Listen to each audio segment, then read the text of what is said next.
आजच्या भागामध्ये आपण पाहणार आहोत की इकडे आता जी बॅग पडलेली असते ती निलांबरी पटकन उचलते, कारण या लोकांना संशय यायला नको, कारण त्या बॅगेमध्ये ना खूप जास्त असे पैसे असतात आणि त्यामुळे तिने हे सगळं केलेलं असतं.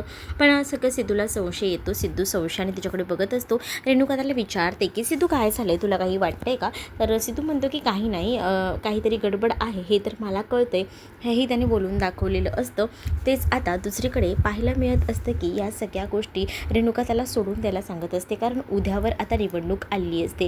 तेच आता घरी सगळीजणं आलेली असतात, पण लक्ष्मीच्या डोक्यात ना सारखे तेच विचार फिरत असतात, कारण तिने जे काही ऐकलेलं असतं त्या संतोषमुळे ते काही डोक्यातनं तिच्या जात नसतं आणि प्रत्येक वेळेला आपल्या मुलामुळे आपल्याला मान खाली घालावी लागते असं देखील ती म्हणत असते. तेव्हा श्रीनिवास तिला समजावत असतात आणि ज्या काही गोष्टी झाल्या त्या विसरून जा असं म्हणतात. तेवढ्यातच भावना सिद्धू तिथे येतात, कारण त्यांना कळलेलं असतं की बाबा सिलेक्ट झालेले आहेत आणि बाबा हे चॅलेंज पूर्ण करून आलेले आहेत, त्यामुळे ह्यांना सेलिब्रेशन करायचं असतं आणि त्यासाठी त्यांनी केक वगैरे आणलेला असतो. आणि मग ती लोकं आता एकत्र मिळून ते केक वगैरे कटिंग करत असतात. आणि जेव्हा केक वगैरे कटिंग करायचं ठरतं तेव्हा आता सगळ्यांचाच मूड जो काही ऑफ झालेला असतो तो एकदम फ्रेश होतो आणि ते एकमेकांकडे बघत असतात. आणि तेव्हाच आता मग सिद्धूने सगळ्यांसाठी गिफ्ट्सही आणलेले असतात. तर सिद्धू म्हणत असतो की चला आता मी सगळ्यांसाठी गिफ्ट्स आणले, तर ते गिफ्टसुद्धा तुम्ही एन्जॉय करा, त्याआधी आपण कटिंग करूया केक. आणि तेव्हाच ते लोक केक वगैरे कटिंग वगैरे करतात आणि मग असं जंगी सेलिब्रेशन सुरू असतं. इकडे मात्र जानूने डायरेक्टली सांगून टाकलेलं असतं की मला ना तुझ्या ह्या बंदिस्त ह्याच्यामध्ये नाही राहायचं, कारण प्रत्येक वेळेला तुम्हाला काही ना काही बोलणार आणि मग तुला असं वाटत असेल की तुझ्यावर जे काही सांगतोय त्याच्यावर मी विश्वास ठेवावा आणि तुझ्यासोबत राहावं, तर नाही, मला हे जमणार नाही, त्याच्यामुळे मी आत्ताच्या आता हे घर सोडून जाते असं देखील आता तिने ठामपणे सांगून टाकलेलं असतं.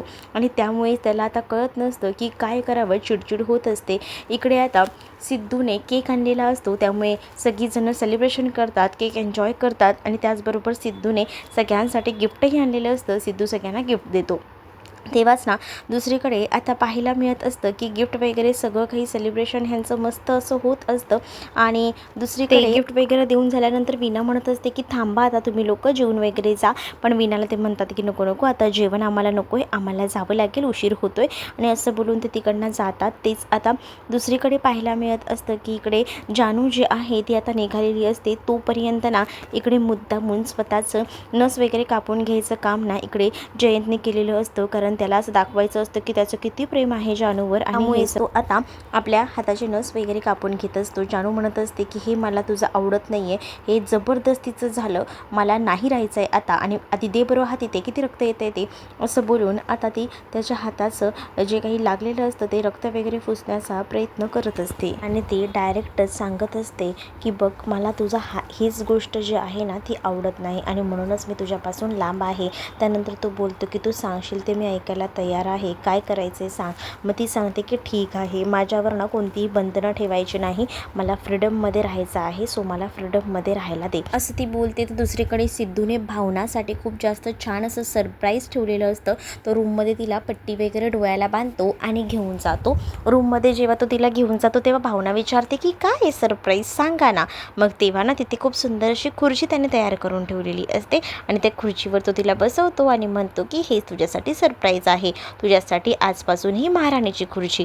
तेव्हाच भावना म्हणते की तुम्ही पण ना कशाला हे सगळं काही केलं. त्यावर सिद्धू म्हणतो मग माझ्या बायकोसाठी एवढं तर मला करायचंच आहे आणि हे तुझ्यासाठी महाराणीचं मुकुटसुद्धा, आता कशी माझी बायको एकदम छान दिसते असं बोलून सिद्धू आता भावनाचं कौतुक करत असतो. तिकडे जानूने या जयंतला चांगलंच फैलावर घेतलेलं असतं. जानू जयंतला सांगत असते की मी तुमचं काही ऐकणार नाही आहे, मला तुमचं काही बोलणं ऐकून घ्यायचं नाही आहे, तुम्ही माझं ऐकणार असाल तर बोला, जर मला फ्रीडम देणार असेल तर. त्यावर तो फ्रीडम द्यायला तयार होतो. तो म्हणतो की ठीक आहे, आजच्यानंतर मी तुला फ्रीडम देणार, मी तुला काही बोलणार नाही, काही म्हणजे काही नाही, तू जसं वागायचं आहे तसं वाग, मी तुझ्यावर कोणतंही प्रेशराईज करणार नाही असंही आता तो म्हणत असतो. तेच आता जानूला हेच हवं असतं, त्यामुळे जानू आता ह्याची परीक्षा घेणार असते. जानू म्हणते की मला सुद्धा बघायचं आहे की हा नेमका काय करतो. दुसरीकडे आता वीणाने विषय काढलेला असतो. वीणा आता लक्ष्मीला म्हणत असते की माफ करा आई, पण मला जरा तुम्हाला एक विचारायचं होतं की इथे दिग्विजय जे आहेत त्यांचा तुमच्यावर इतका राग का आहे, म्हणजे नेमकं काय घडलं होतं. मग भूतकाळातील गोष्ट जी आहे तिला लक्ष्मीला आता सांगावीच लागते. श्रीनिवास सांगतात की आपण आपल्या मुलांपासून किती गोष्टी लपवून ठेवणार आहे, एकदाचा काय ते आपल्याला सांगावंच लागणार आहे. मग लक्ष्मी आता तिच्या लग्नाची कहाणी सांगते. जेव्हा तिचं लग्न ठरत होतं. म्हणजे तिचे भाऊ म्हणजेच दिग्विजय आणि त्याचसोबत तिचे जे बाबा होते तिच्यासाठी लग्नाची स्थळ आणत होते. 1-2 मुलं बघायलासुद्धा आले होते. त्यांचा बरोबर बघण्याचा कार्यक्रमही झाला होता. बघण्याचा कार्यक्रम झाल्यानंतर खरं तर एका मुलाबरोबर लग्नही फिक्स होणार होतं आणि मग मला ह्या सगळ्या गोष्टी नको होत्या, कारण मला दुसऱ्या कोणाबरोबरही लग्न करायचं नव्हतं, कारण माझं ह्यांच्यावर प्रेम होतं. आणि मग मी विचार केला की ह्यांच्याबरोबर मी लग्न करणार आहे. सो मी ह्यांच्याबरोबर पळून जाऊन लग्न केलं आणि त्यानंतर जेव्हा मी घरी आले, तेव्हा घरी आल्यानंतर सगळ्यांच्या समोर मी आले आणि त्यांना मी दाखवलं की माझं लग्न झालं आहे. तेव्हा मात्र त्यांनी मला ह्या सगळ्यासाठी स्वीकारायला नकार दिला. माझ्या घरच्यांनी खूप काही श्रीनिवास यांना हिणवलं आणि त्यामुळेच आम्ही स्वतःच्या पायावर उभं राहायचं ठरवलं. आम्हाला असंच हवं होतं की काही झालं तरीसुद्धा आता आम्हाला हेच वाटत होतं की घर बांधायचं. मग वीणा म्हणते की अच्छा बाबा, म्हणून तुम्ही घराचा हट्ट धरताय का? हो, म्हणूनच माझा घराचा हट्ट आहे की काही झालं सुद्धा लक्ष्मीच्या भावाला करून दाखवायचे. त्यामुळे मला घर हे घ्यायचंच आहे, बनवायचं आहे, असंही आता श्रीनिवास बोलत असतात. श्रीनिवास जेव्हा या सगळ्या काही गोष्टी बोलतात तेव्हा मात्र आता इकडनं जे आहेत ते लक्ष्मी जे आहे तेव्हा हे सगळं ऐकते आणि तिकडनं निघून जाते. आणि जेव्हा लक्ष्मीला ह्या सगळ्याचा त्रास होतो तेव्हा मात्र लक्ष्मी आतमध्ये निघून जाते. लक्ष्मी आतमध्ये निघून गेल्यानंतर आता इकडे असणारा हा बँकी म्हणतो की काही झालं ना तरीसुद्धा आईबाबांचं टेन्शन मी कमी करणार आहे. आईबाबांना काय हवं नको ना ते सगळं काही मी करणार आहे. मी आता थोडे थोडे का होईना पैसे साठवेन, असंही आता तो म्हणत असतो. दुसरीकडे जयंत आपल्या बेडरूममध्ये असतो. त्याचं बरोबर जानूकडे लक्ष असतं. जानू काय काय करते काय नाही ह्या सगळ्या गोष्टींवर तो लक्ष ठेवून असतो. जानू ही मुद्दामून त्याची मजा घेत असते. आता जानू मुद्दामून झोपलेली असताना उठते तर जयंतही उठतो आणि तिला म्हणतो की जानू तू कुठे चाललीस? त्यावर जानू म्हणते की मला थंडी वाजते, तर मी ब्लँकेटसुद्धा घेऊ नको का एक्स्ट्राचं? त्यातमध्येही तू आता अडवणार आहेस का? त्यावर तो म्हणतो की नाही, मला असं वाटलं की दुसरं काहीतरी. मग तेव्हाच ना ती ब्लँकेट वगैरे घेऊन झोपायचा प्रयत्न करते. मुद्दामून ना ती त्याची मजा घेत असते की तो तिच्यावर लक्ष ठेवून आहे की नाही. या सगळ्या काही गोष्टी ना ती बरोबर बघत असते, कारण तिला माहिती असतं की हा माझ्यावर लक्ष ठेवून आहे आणि त्याचसाठी ती त्याची परीक्षा घेत असते की हा नेमका काय काय करतोय ना ते तिला बघायचंच असतं. तर आता दुसरीकडे पाहायला मिळत असतं की इकडे जयंत जो आहे तो जानूवर लक्ष ठेवतो. जानू मुद्दामून ना आता पाणी प्यायचे असं सांगते आणि ती जागेवरनं उठते. आणि जेव्हा ती जागेवरनं उठते तेव्हा तो तिला म्हणतो की कुठे चाललीस आता तू? अगं पाणी तर मी इथेच ठेवलं आहे ना, मग हेच पाणी घे ना, असंही तो आता तिला म्हणतो. मग तेव्हा ती म्हणते की अच्छा हो, पिते मी हे पाणी, ठीक आहे, मला वाटलं की नाही हे पाणी ठेवलेलं, असं देखील आता ती सांगत असते. तेच दुसरीकडे आता भावना जी आहे ती मात्र आता झोपायचा प्रयत्न करत असते. पण भावनाला काही केल्या झोप लागत नसते, कारण भावनाला ना सारखं तेच आठवत राहतं. कारण उद्या निवडणूक आहे आणि निवडणुकीमध्ये काय होते हे विचारणा मनामध्ये सारखे येऊ लागलेले असतात.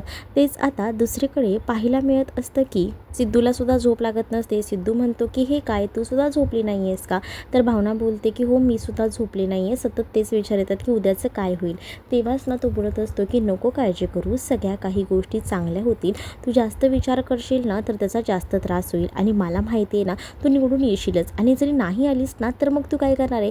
तरीसुद्धा मी माझ्या समाज कल्याणाचा विचार करणार आहे, सगळ्यांचा विचार करणार आहे, सगळ्यांनाच घेऊन मी आता पुढे चालत राहणार आहे, असं देखील आता ती म्हणत असते. आणि जेव्हा ती हे सगळं काही बोलून दाखवते ना तेव्हा मात्र सिद्धूलाही बरं वाटतं. इकडे आता श्रीनिवास आणि लक्ष्मी बसलेले असतात. तर लक्ष्मी ही श्रीनिवासांना बोलत असते की तुम्ही पुढे काय करायचं असं काही ठरवलं आहे का? तर लक्ष्मीला श्रीनिवास सांगत असतात की हो, माझा निर्णय झालेला आहे, मी लवकरच लक्ष्मी निवास बांधायचं ठरवलं आहे, असंही आता म्हटलं जातं. मग असा निर्णय कसा का इतक्या पटापट घेतला? खरंच आपलं लक्ष्मी निवास होईल का? असंही ती म्हणत असते. तेव्हाच ना श्रीनिवास म्हणतात की एकदा का आपण गोष्ट ठरवली ना तर ती आपल्याला पूर्ण करायचीच असते, त्यासाठी ना मी काही म्हणजे काही करायला तयार आहे, असं देखील आता म्हटलं जात असतं.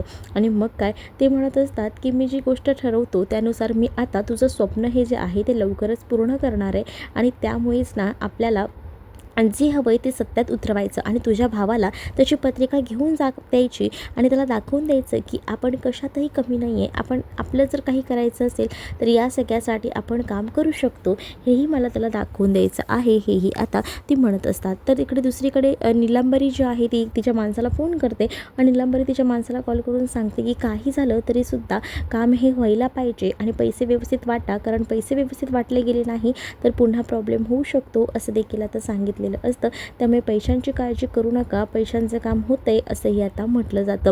ते सिद्धू आणि भावना देवाकडे प्रार्थना करत असतात की आज काही झालं तरी आमच्या बाजूने निकाल लागू दे, अशीच काहीशी प्रार्थना आता ते देवाकडे करत असतात. तेव्हाच आजी, रेणुका आणि त्याचसोबत आता संपतराव सुद्धा असतात आणि तेही म्हणत असतात आज निवडणुकीचा निकाल आहे, त्यामुळे निकाल आपल्याच बाजूने लागायला हवा सुनबाई. तेव्हा सिद्धू आणि भावना आता बाहेर पडतात. तेच आता जयंत कामावर जायला निघालेला असतो, तर जानूही त्याला म्हणत असते की ठीक आहेस, तू कामावर जातोय, पण मी आज काही कामावर येत नाही आहे, मी घरातच थांबणार आहे आणि घरातूनच मी माझं काम करणार आहे असंही ती आता सांगत असते. मग मीही घरात थांबतो, कारण विश्वा येणार हे त्याला कळलेलं असतं आणि विश्वा जेव्हा येणारे कळतं तेव्हा त्याचं डोकं अचानक दुखायला लागतं. तो म्हणत असतो की मी पण जात नाही आहे, मीही थांबतो घरात. आणि या सगळ्या गोष्टी जेव्हा कळतात तेव्हा जानू म्हणत असते की झालं का, परत तुमचं सुरू झालं का, परत तेच तेच, मला ना तुमचं कळतच नाही आहे की काय करावं तुमचं ते. तुम्ही माझ्यावर उगाच संशय घेताय आणि मला अशा संशयी नवऱ्यासोबत राहायचं नाही आहे असं देखील जानू आता म्हणते. त्यावर जयंत तिला सॉरी वगैरे म्हणतो. जयंत तिला म्हणतो की मी थोडा पजेसिव्ह आहे, पण तुमचा हा पजेसिव्हनेस मला आवडत नाही हे जानूने ठामपणे सांगितलेलं असतं. तर तुम्हाला भाग कसा वाटला आहे कमेंटमध्ये नक्कीच सांगा. अशाच अपडेट्ससाठी चॅनलला सबस्क्राईब करा.